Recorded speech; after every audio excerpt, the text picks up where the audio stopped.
Copyright disclaimer under Section 107 of the Copyright Act 1976. Allowance is made for fair use for purposes such as criticism, comment, news reporting, scholarship, and research. Fair use is a use permitted by copyright statute that might otherwise be infringing. Non-profit, educational, or personal use tips the balance in favor of fair use.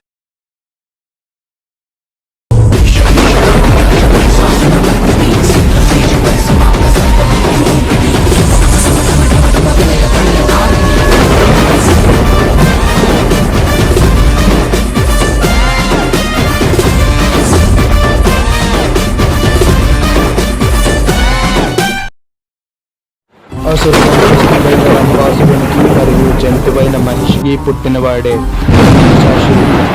తల్లిదండ్రుల మరణానంతరం బ్రహ్మ కొరకై కఠోర తపస్సు చేసేందుకు కూర్చున్నాడు. తన తపశ్శక్తి ముల్లోకాలను దాటి ఆ హిరణ్యగర్భుని చేరగా ఆయన దిగి వచ్చి కళ్ళు తెరు మహిషాసురా అని అన్నారు. ఆ మాటలకు తెరుచుకున్న మహిషాసురుని కళ్ళు మండుతున్న నిప్పు కణికల్లా మెరిశాయి. అలా బ్రహ్మ ముందు మోకరిల్లి, హే సృష్టికర్త, నాకు అమరత్వాన్ని వరంగా ప్రసాదించండి అని మహిషాసురుడు బ్రహ్మను కోరాడు. అయితే పుట్టినవారు ఎవరైనా మరణించక తప్పదు అని మందలించి సృష్టికర్త మరో కోరిక కోరుకోమని చెప్పారు. అలాగైతే తండ్రి, ఈ సృష్టిలోని ఏ పురుషుడు నన్ను వధించకుండా ఉండే వరాన్ని ప్రసాదించమని కోరాడు. తథాస్తు అని బ్రహ్మ దీవించి వెళ్ళిపోయారు. ఇక తను అమరుడు అనుకుని మహిషాసురుడు తాను కూర్చున్న స్థానం నుంచి ఒక్కసారి లెగిసి గట్టిగా సింహనాదంతో గర్జించాడు. ఆ గర్జనకు భూమి పెట్టడంతో పాటు తన సైన్యానికి కూడా వారి తపస్సు ఫలించింది అని అర్థమై వచ్చాడు.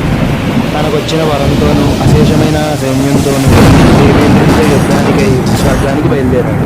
ఇదంతా చూసిన దేవేంద్రుడు తన సమరసంగాన్ని పూరించి తన సైన్యాన్ని సిద్ధం చేశారు.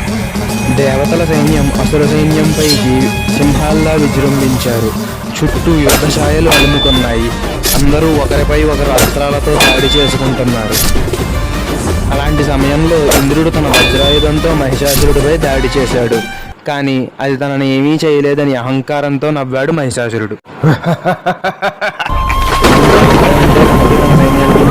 దేవేంద్రుడు అక్కడి నుంచి వెనుదిరిగాడు. దేవేంద్రుడు వెనుదిరిగిన వెంటనే ఇంద్ర పదవిని చేపట్టి సింహాసనంపై కూర్చున్నాడు మహిషాసురుడు.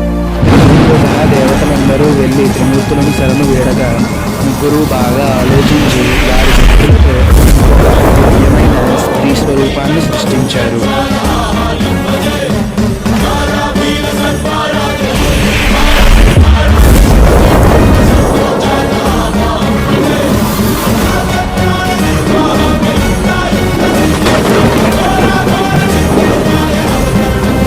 అసలు యుద్ధం ఎలా జరిగిందో, అమ్మవారు ఎలా గెలిచారో పార్ట్ 2లో తెలుసుకుందాం.